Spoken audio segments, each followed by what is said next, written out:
Após 30 anos, o Estatuto da Criança e do Adolescente continua gerando debates acerca de sua aplicação. De um lado, os que veem o sistema socioeducativo como uma escola do crime. Do outro, os que entendem que o excesso de medidas incluídas na lei altera o espírito do Estatuto. O Estatuto da Criança e do Adolescente diz que um jovem em conflito com a lei só deve ser privado da liberdade quando cometer ato infracional mediante grave ameaça ou violência à pessoa, reincidir em infrações graves ou descumprir reiterada e injustificavelmente medidas impostas anteriormente. Essa distinção na aplicação da medida é importante, pois possibilita que o adolescente que cometeu o ato infracional não violento possa permanecer no convívio familiar, o que favorece a construção de uma boa ação socializadora. Legalmente, o adolescente infrator pode ficar internado em unidades especializadas, aguardando decisão judicial por, no máximo, 45 dias. Durante esse tempo, deve passar por 2 audiências. Nessa fase de internação, o jovem pode receber visitas dos pais ou responsáveis. Essa assistente social explica como são as unidades de internação aqui no Distrito Federal. Não há uma separação de adolescentes conforme o ato que ele praticou. Geralmente, as unidades têm uma organização em relação a como funciona melhor para não haver tantos conflitos entre os adolescentes. Geralmente tem uma relação com a região onde eles moram, né?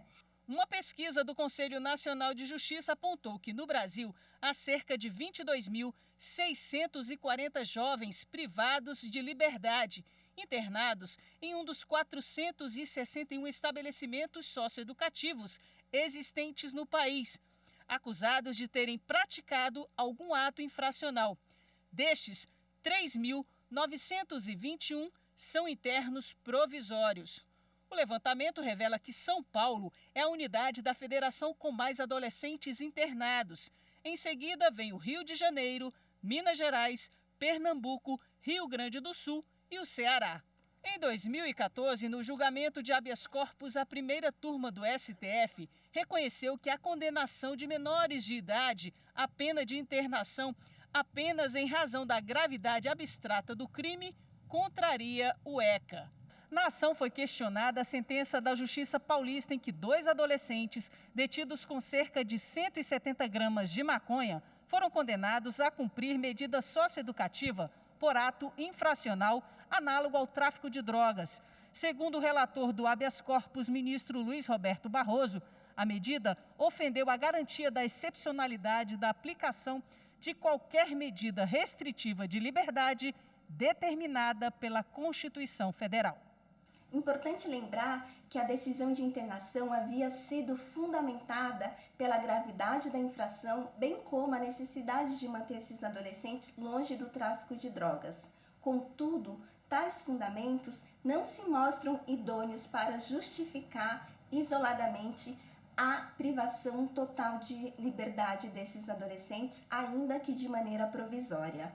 Passadas quase 3 décadas, o ECA continua alvo de recorrentes críticas e polêmicas. Críticos afirmam que o sistema socioeducativo se tornou uma escola do crime e que o Estatuto proporciona impunidade a jovens em conflito com a lei, enquanto que os defensores do Estatuto entendem que o excesso dessas medidas altera o espírito da lei. As medidas de proteção, que ainda são pouco, ao meu ver, são pouco fortalecidas e, vamos dizer assim, elas têm uma prestação de serviço ainda frágil, sobretudo no Distrito Federal, onde eu posso falar com mais propriedade.